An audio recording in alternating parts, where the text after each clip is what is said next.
vamos a hablar las próximas dos clases del sacramento de la penitencia. Después de haber hablado de los sacramentos de la iniciación cristiana, del bautismo, de la confirmación y de la Eucaristía, nos toca ahora hablar del cuarto sacramento, la penitencia. Y antes de empezar, vamos a empezar aclarando un poco los términos, porque hay que explicarlas bien las cosas. Porque en el lenguaje vulgar, sobre todo para los chicos, por ejemplo, claro, hablar de la penitencia es hablar de algo desagradable. O sea, te portaste mal, te pongo en penitencia. Pues ahora, durante una semana, no juegas al fútbol, o no comes chocolate, o lo que fuera. O tenés que lavar los platos todos los días. Es en penitencia. O sea, un castigo. Claro, y es un sacramento liberador. ¿Sí? Si uno ve la penitencia en ese plan, obviamente se convierte en una tortura. Y es todo lo contrario, porque es la liberación más grande que existe. No es un castigo, es la redención, es la liberación. Tengo una culpa en mí que libremente asumí y Dios me libera del mal, me ayuda a ser otro, a transformarme. Por eso el tema del perdón y el tema de la penitencia son dos temas del sacramento, de la penitencia, la confesión, que hay que trabajar para aprender a vivirlos bien. Para que no se nos meta, como decía, eso que aparece un poco en la imagen popular, lo que es la penitencia. Bueno, entonces vamos a ir ya a empezar yendo al tema directamente. Si les animaría que me vayan haciendo preguntas a través del chat cuando quieran, así yo las voy contestando a medida que avanzamos. Entonces, primero, ¿qué pasa? La lucha con el pecado después del bautismo. Cuando el catecismo de la Iglesia habla del sacramento, comienza hablando de la necesidad de conversión después del bautismo. Porque obviamente el bautismo nos hace hijos de Dios, nos perdona el pecado original, nos da la gracia, nos da tantas cosas que es una maravilla. Entonces, claro, uno puede decir, bueno, ¿para qué otro sacramento? Y dice el catecismo, explica, a pesar de que el bautismo borra todo pecado, nos hace hijos de Dios y dispone a la persona para recibir el regalo divino de la gloria del cielo, sin embargo, en esta vida aún estamos expuestos al pecado. Es decir, nadie está eximido de tener que luchar con él, incluso de tener caídas, de fallar. De hecho, Jesús nos enseñó en el Padre Nuestro a rezar todos los días. Perdónanos nuestras ofensas, como también nosotros perdonamos a los que nos ofenden. Obviamente en el Padre Nuestro no hay ninguna petición que esté de más, que sobre. También el apóstol San Juan, en la primera carta, nos dice, si decimos no tenemos pecado, nos engañamos y la verdad no está en nosotros. Es cuando uno se encuentra personas que hace mucho tiempo que no se confiesan y dicen, ay padre, ¿yo de qué me voy a confesar? Yo no tengo pecado, yo no hago mal a nadie. Esa persona está esperando, evidentemente, si hizo un genocidio, alguna cosa, una barbaridad. Ahora no se da cuenta de que el mal en nosotros es muy presente y que solo lo venceremos en la medida en que lo reconozcamos.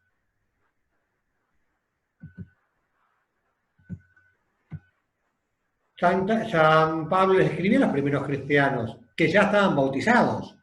En nombre de Cristo les rogamos, reconcíliense con Dios. Es decir, no se den por reconciliados, no se den por salvados. Y Jesús comienza su predicación diciendo, conviértanse y crean en la buena noticia. Se dirige a todos los hombres.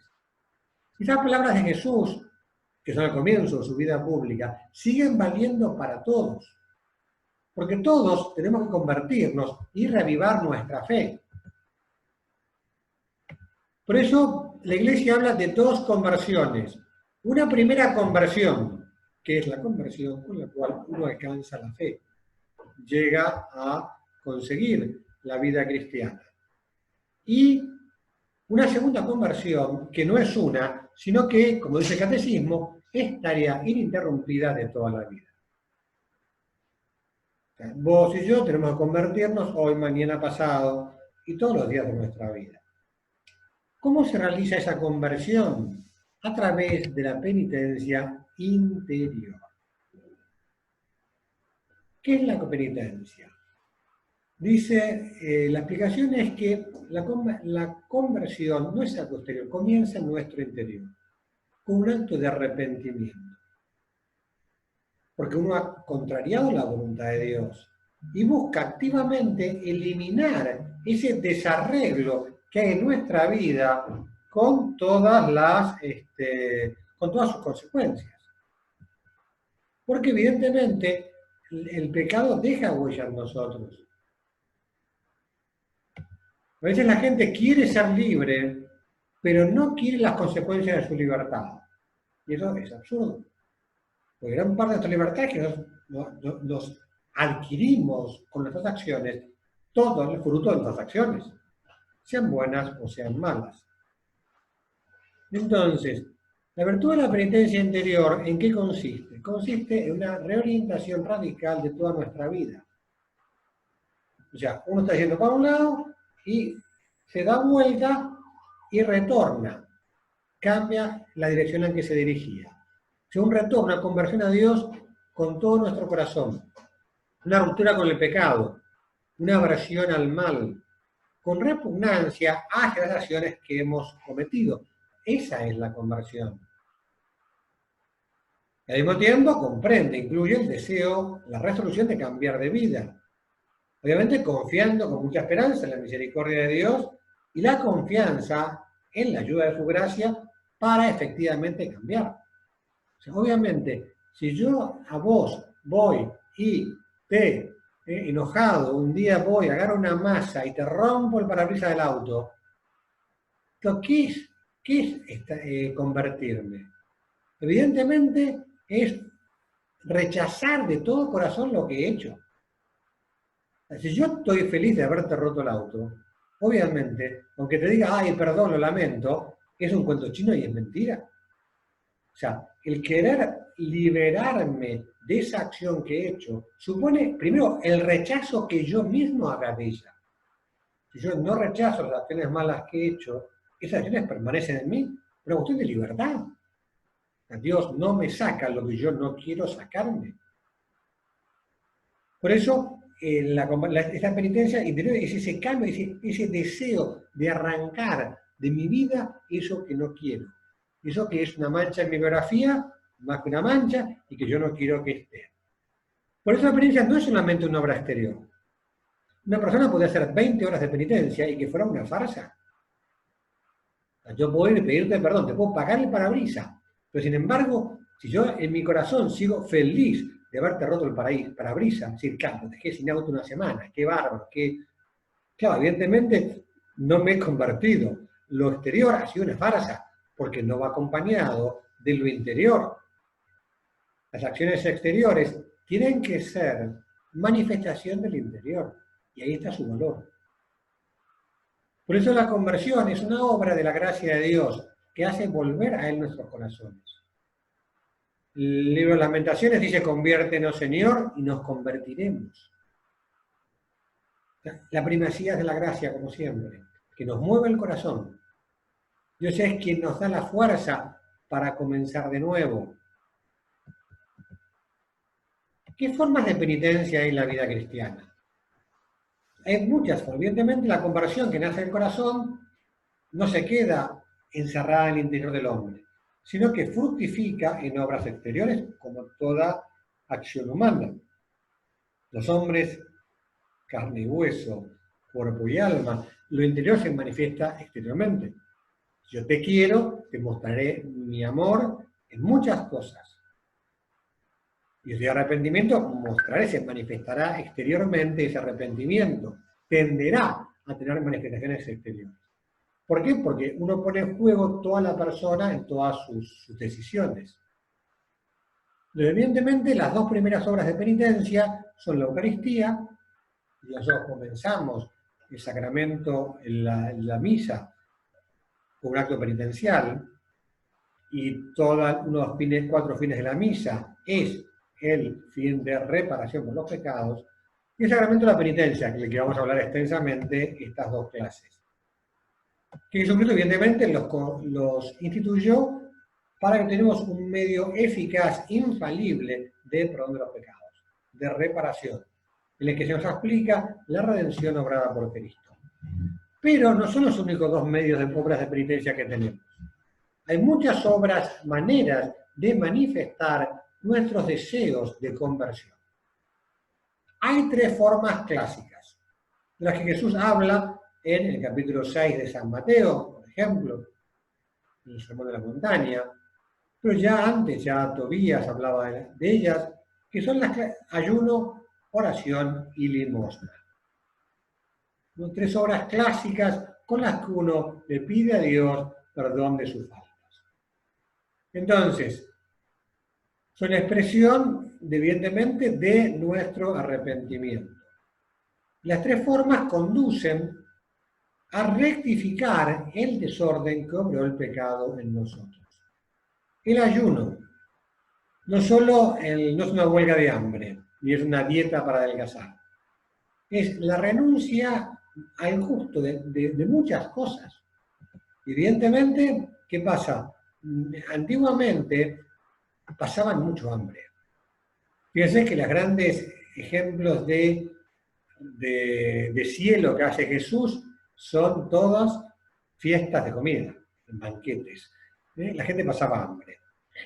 Evidentemente, una manera era privarse de aquello que es escaseaba. Ahora, hoy evidentemente podemos exigirle, darle a Dios, ofrecerle muchas cosas que existen en nuestro gusto y que podemos renunciar a ellas gustosamente. Uno puede renunciar a juegos, a redes sociales, a películas, a muchísimas cosas, incluso cuando uno es muy adicto al deporte, puede haber renunciado al deporte para moderarlo, para ofrecer a Dios aquello, ayuno. Y obviamente para muchas otras cosas. Ahora, ayuno. Oración, que es, claro, es poner nuestras facultades espirituales, inteligencia, voluntad, memoria, para unirnos a Dios en comparación íntima. Evidentemente, la oración, en cuanto nos une a Dios, nos ayuda a superar aquellas cosas que hemos hecho que nos han separado de Dios. Repara la separación, porque es una unión. Y la limosna. La limosna no solo dinero, muchas cosas que los demás necesiten. Compartir el propio tiempo. ¿Cuántas veces la gente necesita la limosna de nuestro tiempo? Escuchar, enseñar a hacer algo que no saben. ¿Qué limosna más espectacular? Es enseñar a una persona mayor a usar el celular, la computadora, porque no sabe usarla. Pues, compartir el propio tiempo. Cuidar enfermos. La limosna de primera. Obviamente, perdonar a los que nos han ofendidos. Corregir al que, eso no hace misericordia, corregir al que yerra, dar consuelo al que sufre, y muchas otras manifestaciones de limosna. Enseñar a quien no sabe. Debemos ser generosos con la limosna, con darnos, y las obras de penitencia, evidentemente, en algunos momentos, evidentemente, la Iglesia las pone de manera particular, con en particular empeño. De hecho, hay tiempos litúrgicos y días penitenciales. Por ejemplo, los viernes en la Iglesia son días penitenciales, todos los viernes del año, no solo los de Cuaresma. Evidentemente, la Iglesia la penitencia que prescribe para los viernes es la abstinencia de carne o de bebidas alcohólicas, reemplazable también por alguna obra de caridad o de piedad.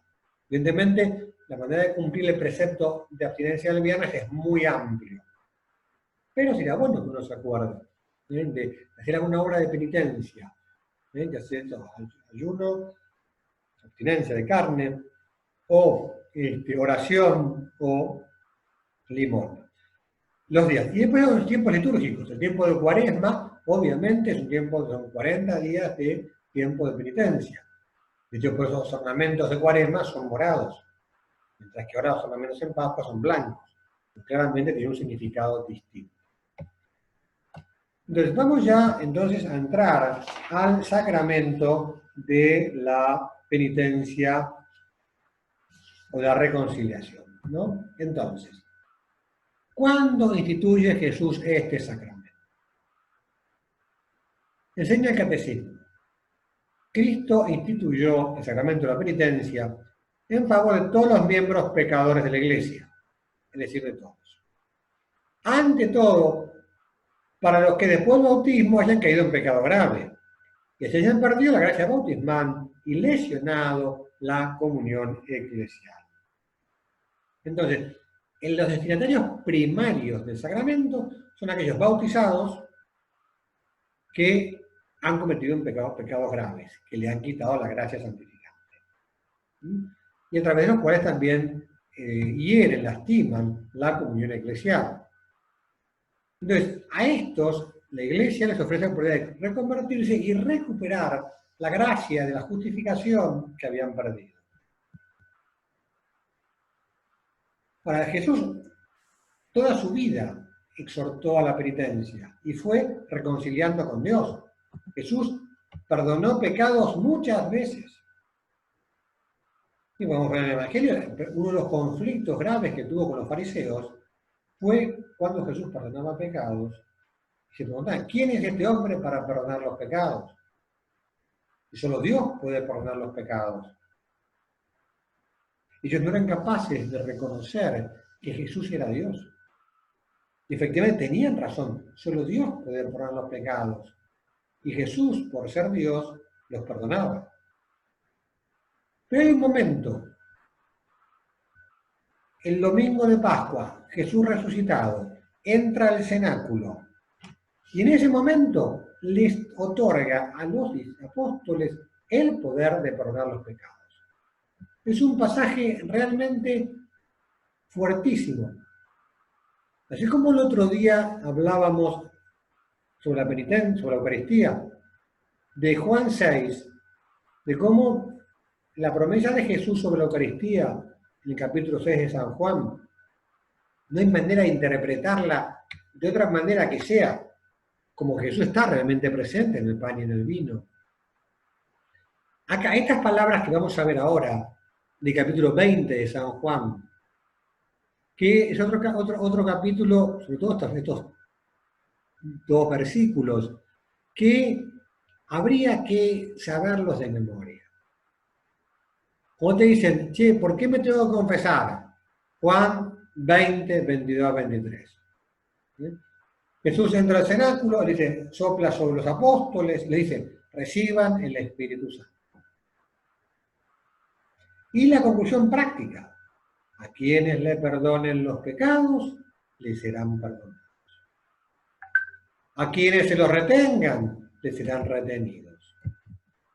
Es decir, no cabe ninguna duda de que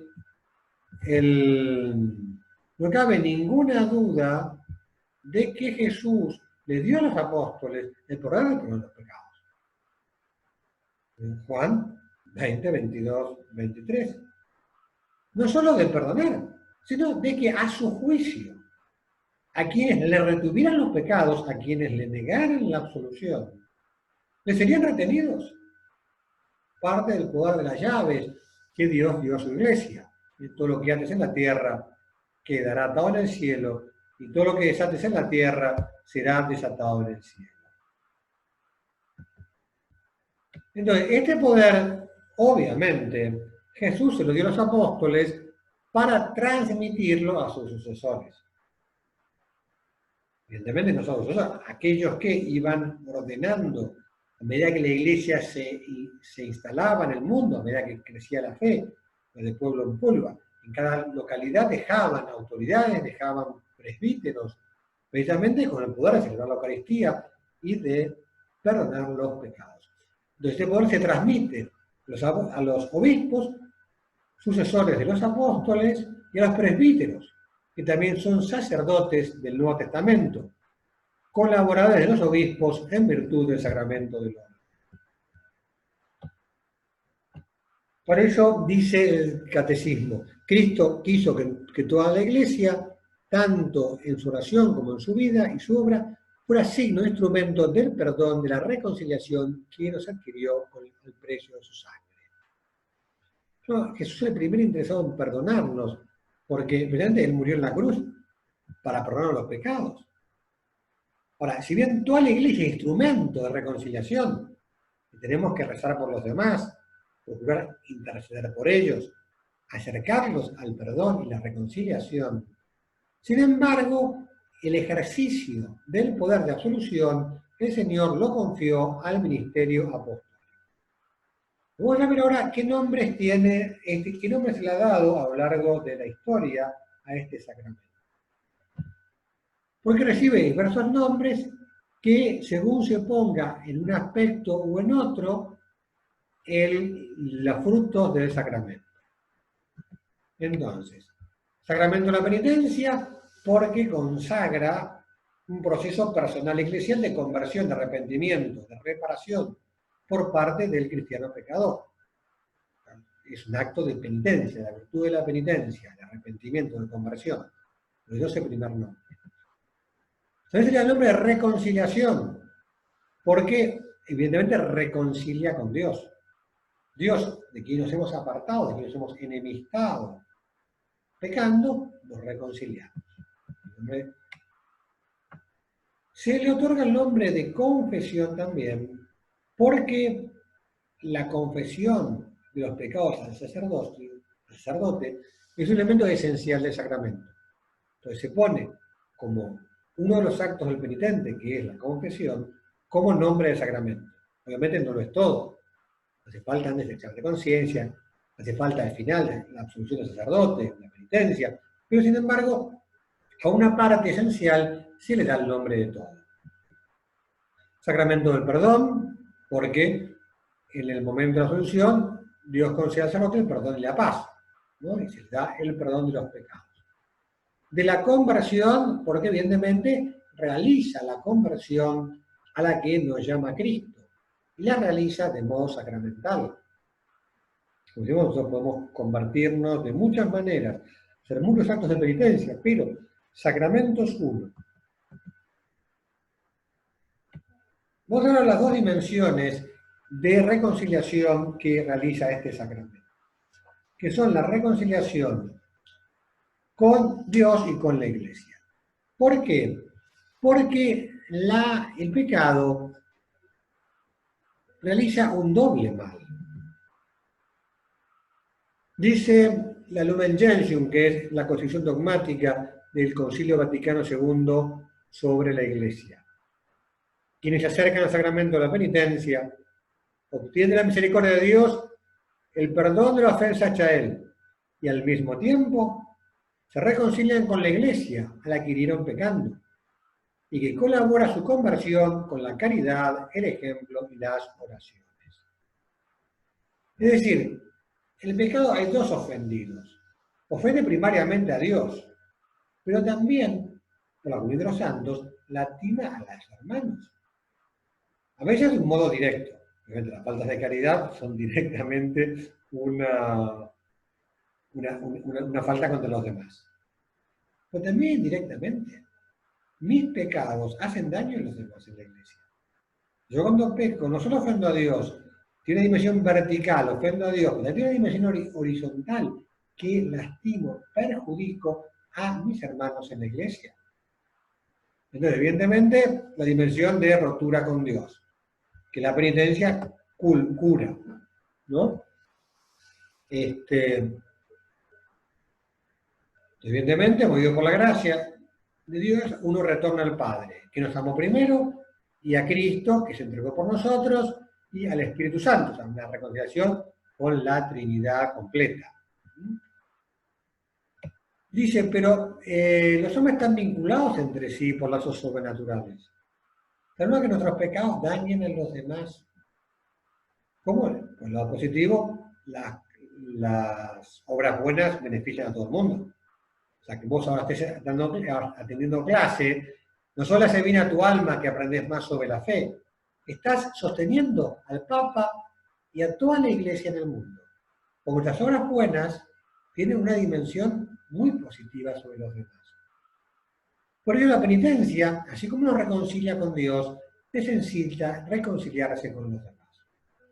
Y es un tema de la dimensión horizontal, las consecuencias del pecado, que a veces la gente se olvida cuando dice, no, yo me confieso directamente con Dios. Más allá que Jesús dejó un sacramento, con lo cual yo diría, che, yo le preguntaría a Jesús qué quiere. Diría, che, pero te falta la reconciliación, que te vas a ir a todos los miembros de la iglesia uno por uno a pedirle perdón. A cada uno de tu comunidad a pedirle perdón. Y no parece que sea el sistema. Entonces, por eso las dos dimensiones, vertical, reconciliación con Dios, reconciliación con la iglesia.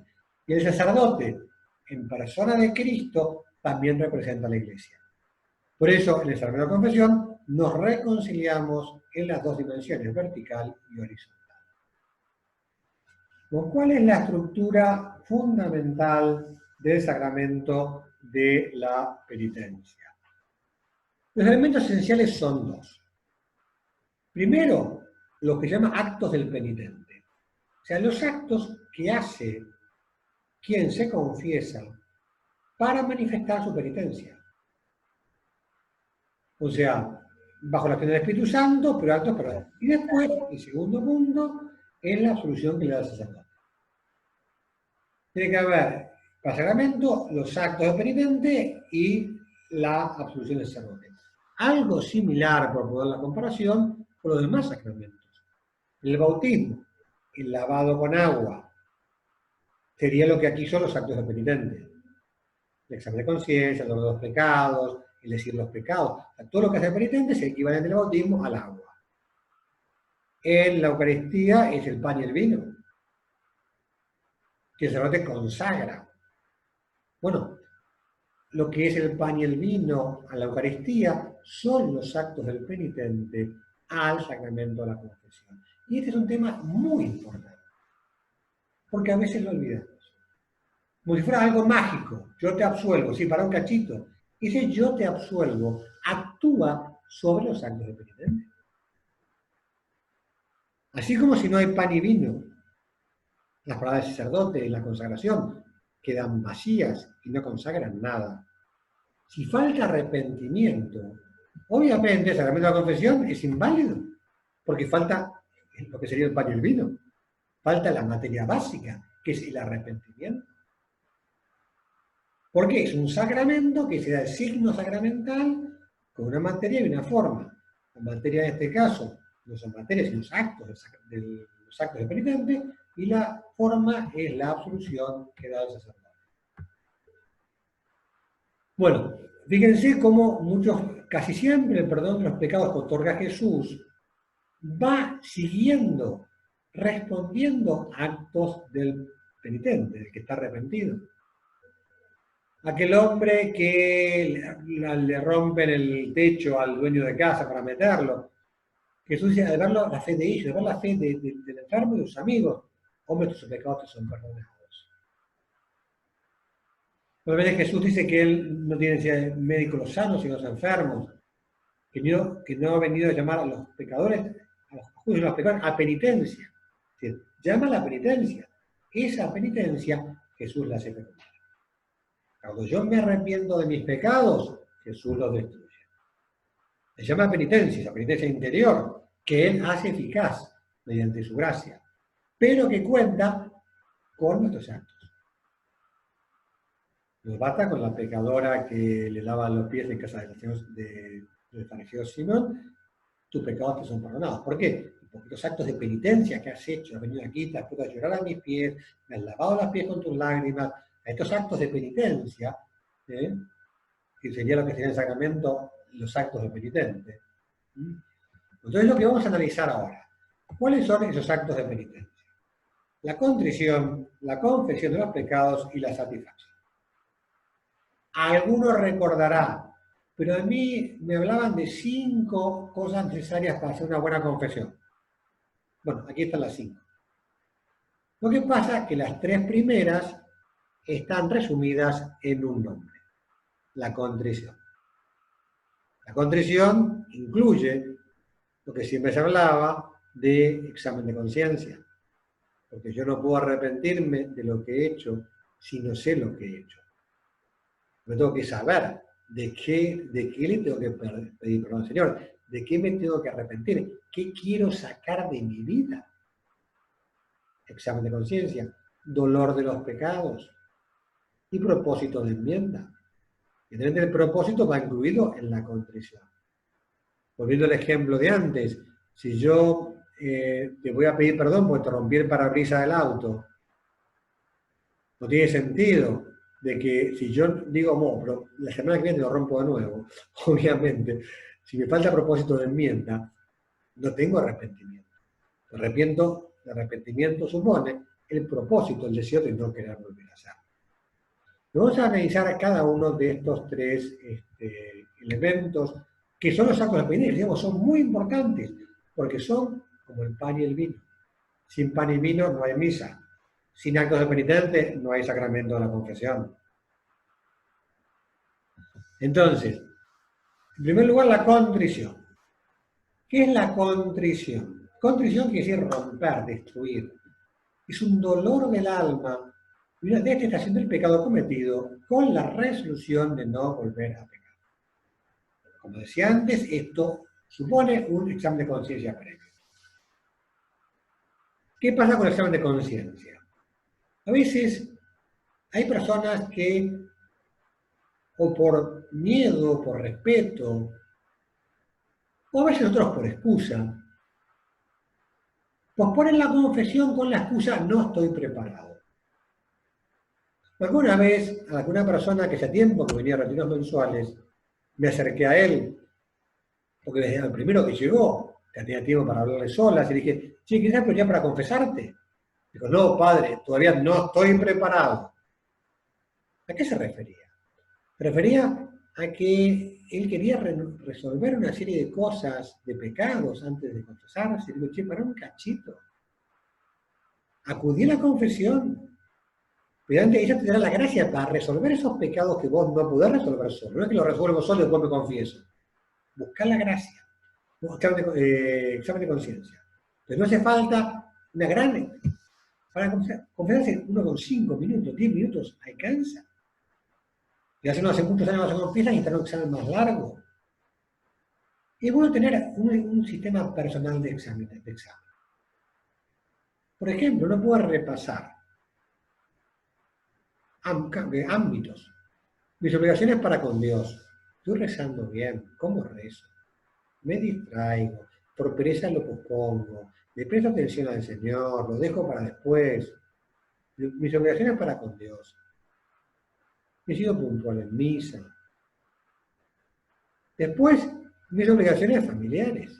Soy esposo. Soy madre. Soy esposa. Soy padre. Bueno, ¿qué cosas tengo para pedir perdón a Dios de eso? Mi trabajo. Nos hemos de santificar con el trabajo, obviamente, un ámbito para pedir perdones, faltas de puntualidad, trabajo mal hecho, soberbia en el trabajo, las dos por amor propio, o por vanidad, o dejadez. Caridad, no te cuento. Ahí tenemos para hacer la lista de lo que queramos. Críticas, malas respuestas, pequeñas discusiones, querés salirme con la nuestra, olvido, falta de limosna o ayuda a los necesitados, yo sé. Caridad tenemos para elegir. Después virtudes. ¿Cómo hacer el examen de conciencia? Así rápidamente, dijimos como pasando por ámbitos. Relaciones con Dios, relaciones familiares, después relaciones profesionales, después virtudes, me parece la caridad, aparece virtudes como la pureza, y después uno se examinará según su forma de ser. Evidentemente, una persona desordenada, el desorden aparecerá más en su vida que una persona ordenada. No podrá ver qué virtudes es bueno que yo me examine y no podrá ir, evidentemente, no siempre, pero bueno, sacar cosas de humildad, al contrario, cosas de soberbia, mejor dicho, o defectos de gula, o de pereza, En los pecados capitales, de ira. Ahí viendo pues, qué virtudes podemos examinarnos. Y no hay que complicarse en el tema. Cada tanto viene bien, haciendo un curso de retiro, agarrar esas listas de preguntas que hay, que ayudan a tener una visión más amplia del asunto. Pero bueno, el de los dos pecados, el examen, perdón, es el primer paso, y la contrición, arrepentirse también de pecados que nos duelan. Ese dolor no hace falta que sea un llanto, ¿eh? Pero es un dolor que, en primer lugar, es intelectual, es saber que hice mal, que a Dios lo ofende, y que yo entonces no lo quiero en mi vida. Realmente no es un dolor estrictamente sensible. Por poner un ejemplo, a una persona a la que el médico, por problemas de colesterol, le haya prohibido comer cosas que le hacen daño, evidentemente, si el tipo se come un asado lleno de achuras, obviamente ha cometido algún pecado contra el quinto mandamiento, porque está atentando contra su propia vida. Ahora, cuando el tipo tiene que arrepentir del asadazo que se comió, porque hizo mal en comerlo, o el diabético se comió un chocolate, y entonces, claro, evidentemente atentó contra su vida. Bueno, no hace falta que odie el chocolate o que odie las achuras. Hace falta que se dé cuenta que hizo mal y esté arrepentido de haberlo hecho. Que tenga propósito luchar más por hacerlo. No es que le empiece a no gustar, porque a lo mejor la achura le seguirá gustando o el chorizo le seguirá gustando. Pero sí él reconoce que está mal y dice, Señor, yo esto no lo quiero porque me hace daño. Bueno, entonces, al hablar de contrición, hay una clasificación entre dos contriciones, la perfecta y la imperfecta. Una aclaración previa. A veces confundimos imperfecto con malo.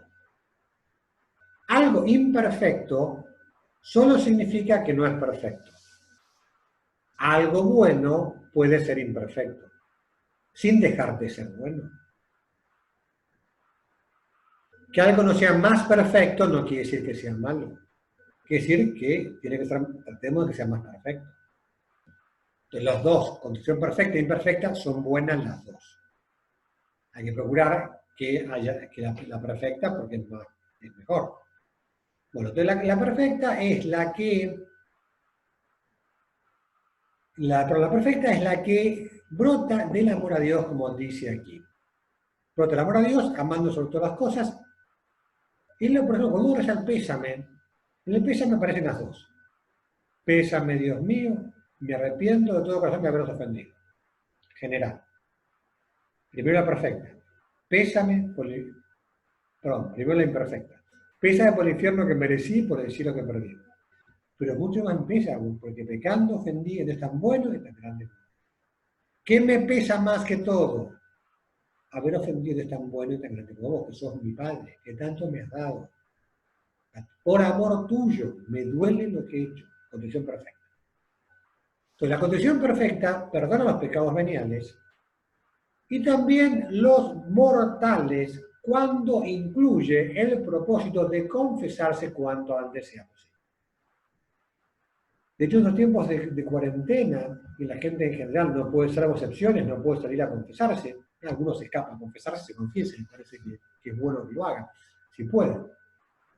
Pero precisamente hay que usar esto, la condición perfecta. Qué bueno sería como hacer una confesión no sacramental, o sea, hacer los actos de penitente y con esta acto de condición perfecta, entonces de tu parte está, solo falta la absolución. Pero eso no que devuelve la gracia. Si una persona comete un pecado mortal y no puede confesarse, si hace un acto de perfecta contrición, ya mismo recibe la gracia, está en gracia. Es importante, nos importa mucho estar en gracia. Y después está la imperfecta o atrición, que también viene por impulso del Espíritu Santo. No es que el demonio la provoque, porque el demonio no quiere que nos arrepintamos. La condición imperfecta surge de motivos humanos, que no son Dios. Por ejemplo, la fealdad del pecado. Me siento indigno de lo que hice. Eso realmente no es humano. O el temor al infierno. No, este pecado me hace que el infierno, yo no quiero el infierno. O las consecuencias del pecado. Resulta que me comí el asado y sé que voy a engordar, o el chocolate, y sé que voy a engordar, y yo no quiero engordar, y me duele haber engordado, no sé lo que fuera.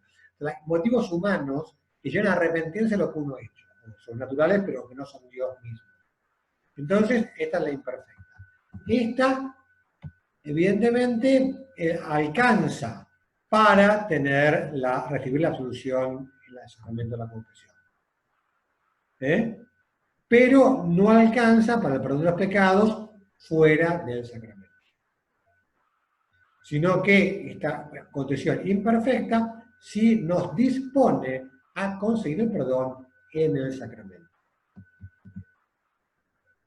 Entonces, ya hablamos del examen. Otros modos de hacer examen de conciencia, que aparecen aquí, es de repasar los 10 mandamientos completos, ¿no? Porque amar a Dios sobre todas las cosas incluye la fe, incluye la esperanza, incluye la piedad. Entonces, el no robar no solo es no robar, incluye también todo el tema de la justicia en relaciones con los demás, o el no matar incluye también el cuidado de la propia vida, la forma de conducir y muchas otras cosas que están incluidas en los mandamientos. Después, el catecismo, muchas otras cosas pueden ayudar a hacer examen. Momento clave de la confesión del sacramento es la confesión de los pecados, que es la esencia del sacramento. Cuando uno va a las palabras que, recordemos, Juan 20, 22, 23, Jesús dice a los apóstoles, a los que le perdonen los pecados les serán perdonados, a los que se los retengan les serán retenidos. Evidentemente, esto supone un conocimiento de los pecados. Así como el bautismo no incluye confesión y el bautismo perdona todos los pecados que tiene una persona. Una persona adulta se confiesa, no tiene que confesarse, basta que esté arrepentido. El bautismo le perdona todos los pecados que tenía. La confesión, en cambio, sí incluye el transmitir, el manifestar qué pecados he cometido, qué pecados quiero que se me perdonen. Entonces dice el catecismo, la confesión de los penitentes deben enumerar los pecados mortales. O sea, es obligación, en materia necesaria del sacramento, los pecados mortales cometidos desde la última confesión. Desde la confesión de toda la vida. Como si la confesión está bien hecha, para atrás no hay que pensar, ya está.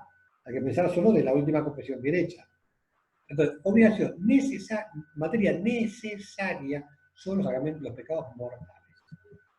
Entonces, como dice aquí, incluso si los pecados son muy secretos, se han cometido solamente contra los últimos mandamientos del Decálogo, que son los pecados internos. Recordarán que los últimos 2 mandamientos son el no desear la mujer de tu prójimo, o sea, los pecados internos contra la castidad, y el 10º, no desear los bienes ajenos, que son los pecados internos de codicia, de avaricia, lo que tiene que ver con la virtud del desprendimiento.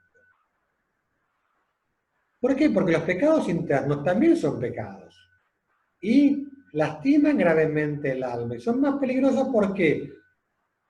Porque uno puede casi, si descuida, puede hacerlos sin darse cuenta y acostumbrarse a hacerlos, porque no requieren actos externos. Pero, como decíamos antes, todos los pecados mortales, en número y en especie. ¿Qué quiere decir esto? En número. Evidentemente, hay que decir todos los pecados. Si yo falté a misa 5 veces, son 5 pecados. Uno cada vez que falté a misa el domingo. Si yo 5 veces te di una paliza, son 5 palizas, no es una paliza. No basta decir, le pegué a alguien. No, me peleé 5 veces, di 5 palizas. O sea, los pecados, el número hace a la cantidad de pecados. Y la especie no alcanza de género. Falté a la caridad. ¿Qué hiciste? Porque una cosa es que te hice una broma de mal gusto, otra cosa que te pegué 4 tiros. Los dos son falta de caridad. Falté a la castidad. ¿Y qué pasó?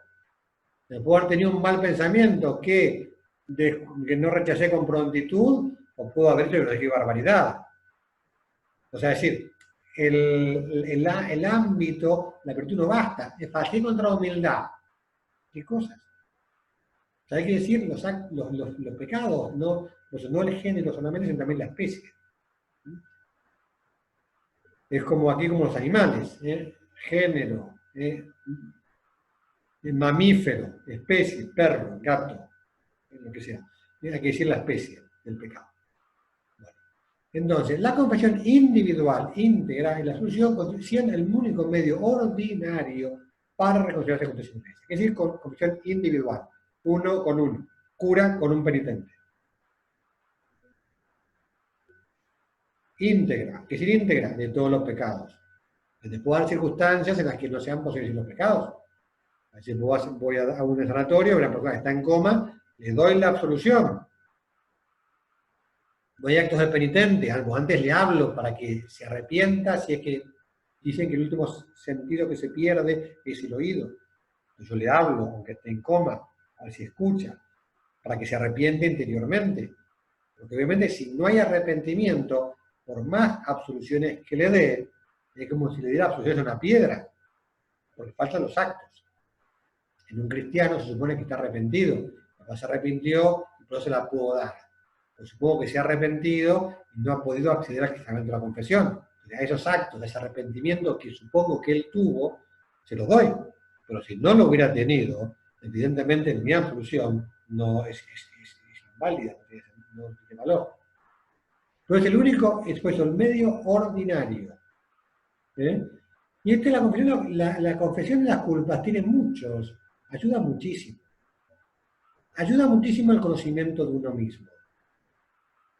Si uno no hace examen de conciencia, si uno no dice a los demás sus faltas, uno se engaña a sí mismo y las disimula. No toma conciencia de lo malo del pecado cuando uno lo dice. Cuando uno dice, uno se da cuenta, che, esto no. Entonces, ayuda un montón a eso, a hacerme más examen de conciencia, porque tengo que decir, entonces me examino más. Tengo más dolor de los pecados, de hecho, el decirlos ya es manifestación de dolor. San José María nos recomendaba a los curas a la hora no negar en general la absolución, salvo que fuera súper necesario no negarla. Decía, el hecho de que una persona esté arrodillada delante nuestro es señal suficiente de arrepentimiento. Si yo estuviera mínimamente arrepentido, no estaría delante del cura diciendo sus pecados. Bueno. Entonces, sigamos.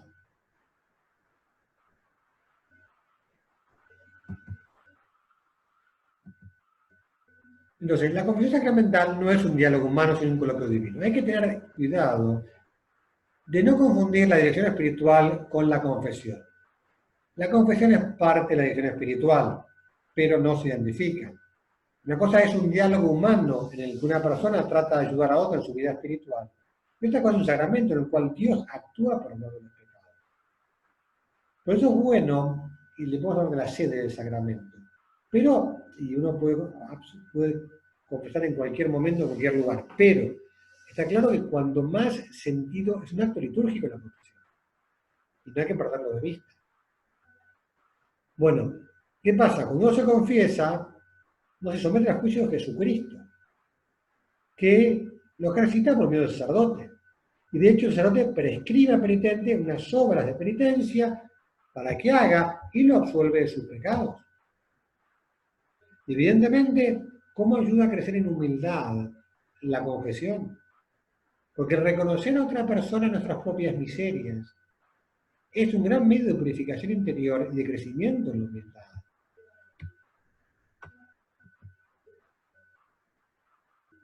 Vamos, antes de seguir con la satisfacción, a dar algunas cualidades que tiene que tener una buena confesión. El decir los pecados. Primero, breve. Hay que tener que sea breve la confesión. No hace falta relatar los pecados. Y para que sea breve, breve pero completa. San José María hablaba de 3 C. Decía, concisa, completa y concreta. Concisa,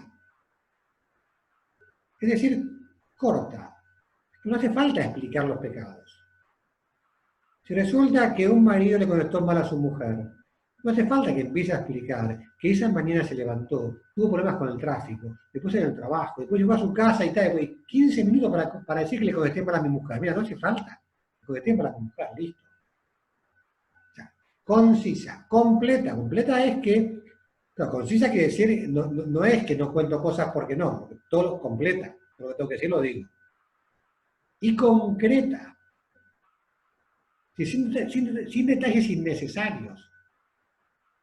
O sea, si cometí gula comiendo chocolate, no hace falta que diga las distintas marcas distintas de chocolate que comí. No, me comí un chocolate no sé cuánto, y otro 4 bonobón, y 5 no sé qué. No, las marcas me da igual, o sea, que no, ni el tipo de chocolate, no hace falta. Concreta, o sea, cometí este pecado. Sin detalles innecesarios que no hacen falta. Bueno. Y después, algunos efectos me parece que se pueden evitar, a veces narrar pecados, o limitar la confesión a desahogarse. A veces hay personas que no, que van a abrir el corazón de los problemas que tienen. Por ahí tenemos que luchar y estar atentos para ir a arrepentirnos, acusarnos de nuestros pecados, no solo a desahogarme de lo que me ha pasado. A no confesar pecados ajenos, de la familia, de los demás. ¿Cuántos me hacen sufrir? Qué malos que son los demás. No, ya aquí venimos a pedir perdón por mis pecados. Y después dos extremos. Uno es confesarse solo de una cosa o dos, muy chiquititas. Porque ya se puede hacer un poco más de examen para profundizar en lo que Dios tiene que perdonarnos. O el extremo opuesto es una lista de 500 cosas, queriendo que escrupulosamente redactada para que no me quede nada que a lo mejor podría haber sido pecado. No te confieses por cosas por las dudas. La persona que le pregunta, te dice algo y decís, ¿te hiciste eso? No sé, pero por las dudas. No, por las dudas no, contás lo que sabés que hiciste. Lo que no sabés, no te preocupes. Bueno, la satisfacción, que normalmente da una penitencia pequeña. Así nos enseñó San José María Sarlo. Pero bueno, evidentemente la absolución quita el pecado, pues no remedia los desórdenes que causó el pecado. Y todavía hay que recobrar la plena salud espiritual. Es como una persona que ha sido operada y tiene que rehabilitar, es decir, tiene que hacer una rehabilitación para volver a tener estado físico, estado de salud completo. Y en ese orden va la penitencia, ¿no? Que debe satisfacer además para expiar por los propios pecados. Digo, normalmente nosotros damos las penitencias chiquitas, pero hay que ser generosos para cumplirlas y después uno puede hacer más todo lo que quiera. Y el nombre que se le da suele ser penitencia, ¿no? Entonces, del rito de la confesión hablaremos la semana que viene. ¿Qué hace falta para la penitencia? El propósito de cumplirla. Si uno se olvida, se olvida. Los pecados están perdonados en cuando uno aceptó hacer lo que le dijeron. Es bueno hacerla pronto para no olvidarse, pero no hay que preocuparse. Entonces, y es parte del agradecimiento que le demos a Dios por nuestros pecados. Tomar conciencia que es una gracia divina. Es la gracia divina, una fuente de misericordia imponente que Dios nos da con el sacramento de la confesión. Un regalo, un tesoro imponente. Bueno, hablábamos, perdón, y me quedó, capitulando un poquito, veo aquí que hablaba el otro día de materia necesaria, ya pecado, hace un ratito, materia de los pecados mortales. Hay materia necesaria y materia libre. La materia libre es la materia que es suficiente para la confesión, pero que no es obligatoria, que son los pecados veniales y las imperfecciones. Y que viene muy bien decirlas para crecer en humildad, para pedir al Señor, para someterlas al sacramento, pero sabiendo que son materia libre. Por eso no hay que preocuparse, a veces, no, pero si dije todo, sí, pará, obligación los pecados mortales. Pecados veniales en los que buenamente te acuerdes y te ayuden a ser mejor, pero luchar contra el escrúpulo. Tanto daño hace al alma el escrúpulo como la manga ancha. Son dos personalidades distintas. Las personas que son manga ancha piensan que nada es pecado y tienen que cambiar, tienen que luchar para realmente descubrir sus pecados. Y hay personas de extremo opuesto que todo le parece pecado y que siempre, no, varón cachito, no se hace escrupuloso. Bueno, entonces vamos a aprovechar el sacramento tan espectacular y antes de pedir al Señor, recemos para que pronto podamos volver a confesar. Digo, los sacerdotes estamos deseosos de poder volver a lo que es parte esencial de nuestro ministerio, que es atender a las almas, de que pronto se puedan abrir las iglesias, que pronto la gente pueda volver a confesarse. Hoy ya la gente salió muchísimo más, así como sale al supermercado, se podría confesar. No, dejémoslo en manos de los obispos y de quien toque, pero pedimos al Señor que pronto podamos volver a participar del sacramento de la confesión.